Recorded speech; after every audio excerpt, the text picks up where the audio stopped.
بسم اللہ الرحمن الرحیم۔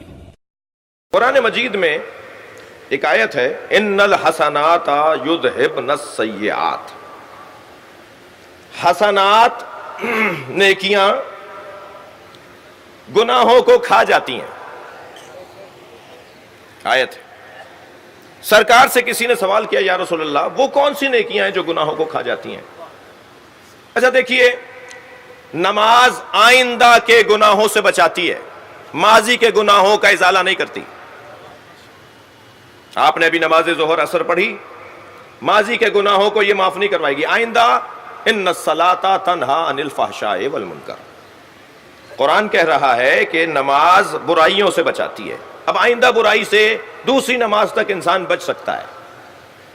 روزہ ماضی کے گناہوں کو معاف نہیں کروائے گا، آئندہ کے گناہوں کو معاف کروائے گا۔ لعلکم تتقون یا ایھا الذین آمنوا کتب علیکم الصیام، سورہ بقرہ، کما کتب علی الذین من قبلکم لعلکم تتقون۔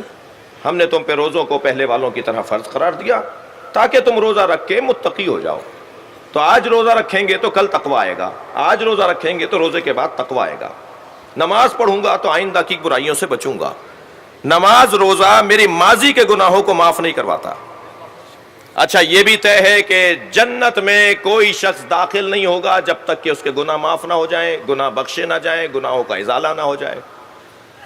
یہ جو برزخ میں ہمارے ساتھ ہونا ہے، جو معصوم فرماتے ہیں کہ جنت میں ہم شفاعت کے لیے موجود ہیں، برزخ کا انتظام خود کر کے آؤ۔ یہ جو برزخ کے ایام گزریں گے، یہ جو مرنے کے بعد سے قیامت تک کا دورانیہ ہے، یہ جو ہمارے مثال کے طور پہ پردادا کا انتقال ہوا، وہ مثال 200 سال سے پہلے ان کا انتقال ہو گیا، 150 سال ہو گیا ان کا انتقال ہوئے، وہ جب اس وقت کہاں ہیں، وہ برزخ میں ہیں۔ تو برزخ کا اپنا انتظام کر کے آؤ، محشر میں ہم تمہارا ساتھ دیں گے۔ تو یہ کوئی بھی شخص گناہ کے ساتھ جنت میں نہیں جائے گا۔ جنت گناہگاروں کی جگہ نہیں ہے۔ گناہوں کا ازالہ ہوگا، گناہوں سے پاک کیا جائے گا، گناہ دھوئے جائیں گے، اس کے بعد جنت میں پہنچایا جائے گا۔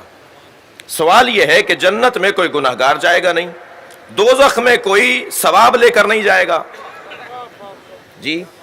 تو وہ کون سا نیک عمل ہے کہ جو گناہوں کو ختم کر دے گا، تبدیل کر دے گا؟ وہ کون سی نیکی ہے جو گناہوں کو ختم کر دے گی؟ قرآن ہے نا یہ، ان الحسنات یذہبن السیئات۔ کچھ حسنات ایسے ہیں جن سے سیئات ختم ہو جاتے ہیں، زائل ہو جاتے ہیں۔ ہوتا ہے ایسا، روزمرہ ہمارے مشاہدے میں بھی ہے۔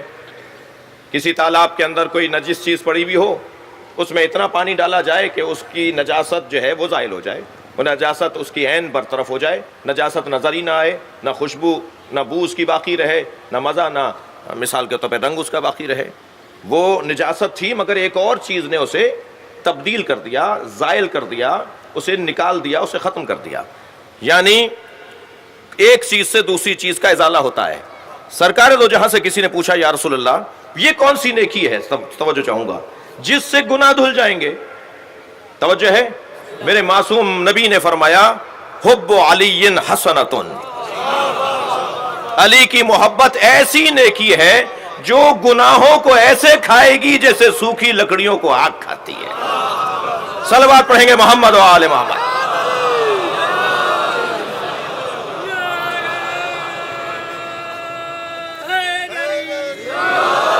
مولا علی کی محبت گناہوں کو زائل کرنے کا ذریعہ ہے۔ اگر آپ ہمارے لیٹسٹ ویڈیوز کے بارے میں جاننا چاہتے ہیں تو ہمارے چینل کو سبسکرائب کریں اور بیل آئیکن کو پریس کریں۔